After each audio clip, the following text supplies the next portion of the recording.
Welcome to పురాలోకల్. Hyderabad లో మరో అవినీతి తిమింగలం ఏసీబీ వలకు చిక్కింది. ఆదాయానికి మించిన ఆస్తుల కేసులో జలమండలి జనరల్ మేనేజర్ నివాసాలపై ఏసీబీ అధికారులు ఉదయం నుంచే ముమ్మరంగా సోదాలు నిర్వహిస్తున్నారు. రెడ్ హిల్స్ లోని జలమండలి జీఎంఎస్ఎల్ కుమార్ ఇల్లే కాకుండా ఆయనకు సంబంధించిన కీలక పత్రాలపై ఏసీబీ ఫోకస్ చేస్తోంది.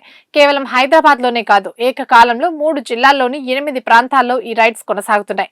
ఇప్పటి వరకు జరిగిన సోదాల్లో కోట్ల రూపాయల విలువైన నగదు, బంగారం, ల్యాండ్ డాక్యుమెంట్లను అధికారులు స్వాధీనం చేసుకున్నారు.